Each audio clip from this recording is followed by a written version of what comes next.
Remember, I told you these weeks are weeks of God of miracle. And today I'm talking about ways to receive your miracle. Can you say with me, ways to receive your miracle? Because there are miracles available.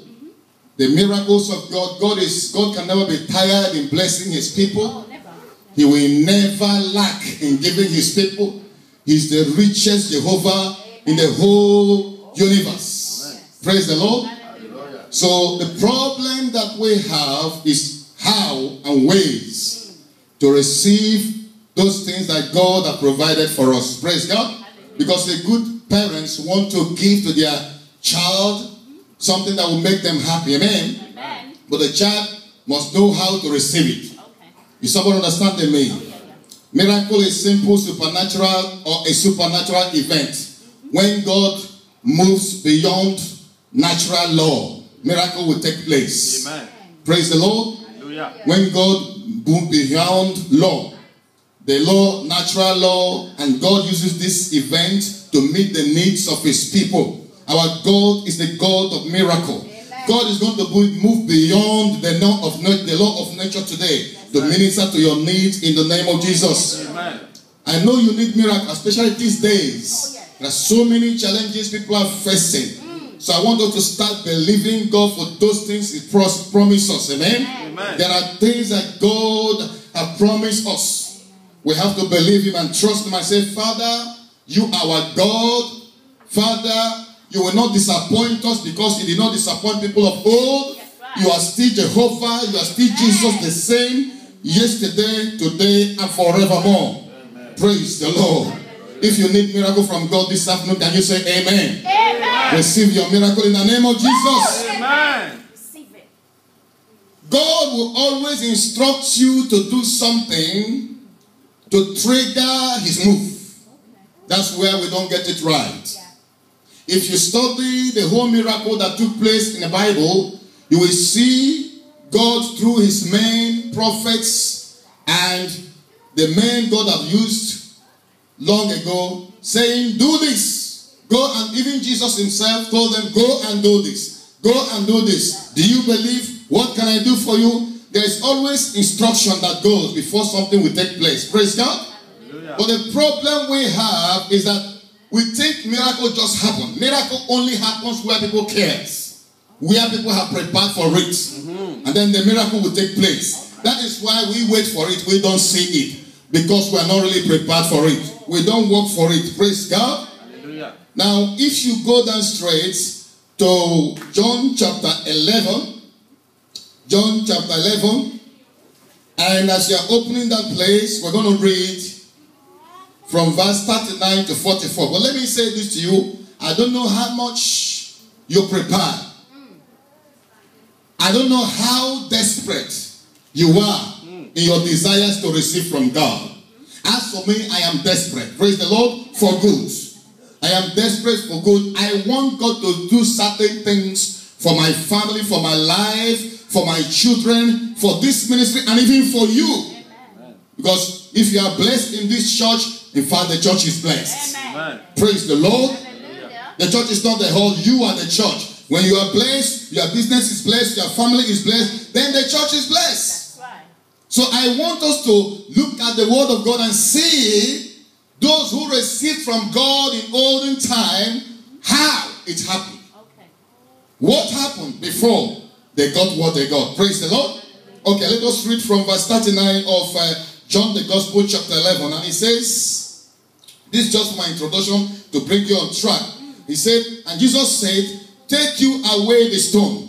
Martha, the sister of him that was dead, said unto the Lord, by this time he stinketh, for he has been dead 4 days. Jesus said, take away the stone. The stone will hinder. That stone stands for doubt, unbelief, unrighteousness, or whatever you can call it, that might hinder the move of God. This was Jesus when he visited the family of Lazarus, who was dead after 4 days. And after all the protocols, Jesus said to them, he gave them an instruction. Can you say an instruction? Jesus instructed them. Though he was the Son of God, but he still wanted the people to do something before he would pray. Sometimes your miracle will happen and God will ask you first of all to do something before that miracle, before that healing will come, before that situation will change. And so some people say, oh, if he is God, why can't he just do it that way so that I will not suffer myself? God is the God of order. Praise the Lord. Hallelujah. And Martha said what? Oh God. She expressed doubt. Said, oh God, what do you mean? Jesus, what do you mean? This man had been dead for 4 days and you're asking us to remove the stone. Anyway, you say remove the stone. What is standing like this stone in your Christian life, in your business life, in your marriage life, in your career life? What is this stone that might hinder the move of God in your life? Have you considered what this stone might be? Is it stone of unbelief? Stone of doubt? Is it stone of questioning God when you are instructed? Is it stone of unfaithfulness or stone of carelessness? Is it stone of lack of commitment to God and lack of commitment to his work? Jesus said, yes. You have the desire for your brother to live again? Yes. You want Jesus to come back to life? Yes. Do you want miracle? Yes. Then remove the stone. Take away the stone. In the name of Jesus, we command the stone to be removed. Praise God. Hallelujah. This stone that have limited you from being a giant person in Christ. This stone that have limited you from being a good businessman and a successful businessman. This stone that have limited you from being a successful, a career person in your career, being successful in your career. The stone of fear. The stone of doubtfulness, and so on and so forth. Jesus said, remove the stone. That was an instruction. Can somebody say it again? An instruction. An instruction. How many times have you been instructed by God? God asked you to do something. You were probably meditating or praying or driving or thinking about something, and God said, do it. You said, this is too much for me. God, this is too much. Do you know how many such things have hindered you? Can you say today, I will not be hindered anymore? I will not be hindered anymore. In the name of Jesus. In the name of Jesus. Okay, let's follow it up, because this message will be a message of weeks. I don't want to rush it. Amen. Verse 40 says, Jesus said unto her, said I not unto thee, that if thou wouldest believe, thou shouldst see the glory of God. If you want to receive from God, there are 3 basic things you must do.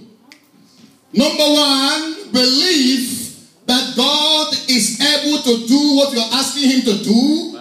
And number 2, heed to the instruction. What God will ask you to do, even if it looks stupid. And number 3, then receive it by faith. Can you say by faith? By faith. You know very well, Mary and Martha were the friends of Jesus. Their brother was the friend of Jesus too. They were somehow familiar with Jesus. They had a kind of relationship with Jesus. But why is it that the Lord instructed her? The King of Kings instructed her. There are people like that who have been in the Lord for many years. Some of them are pastors like me and bishops and so-called names. But whenever God instructs them, they don't follow instruction. And that is where the struggle comes. And they say, God of miracle, give me miracle. God, I want my miracle. God, give me my miracle. Miracle does not come that way. God will first of all ask you to position yourself for it. God will tell you, stay somewhere. I'm going to visit you. God is the God of visitation. Remember the story of Elimelech and Naomi? There was a little famine in Bethlehem. They didn't pray. They didn't ask God. They left. They dispositioned themselves from the presence of God, and they went to Moab. Idolatrous country. The Bible said their 2 sons died, and the main man died, left Naomi alone and the daughter-in-laws, isn't it? That's what happens when people fail to stay where God wants them to stay. Remember the question God asked Adam.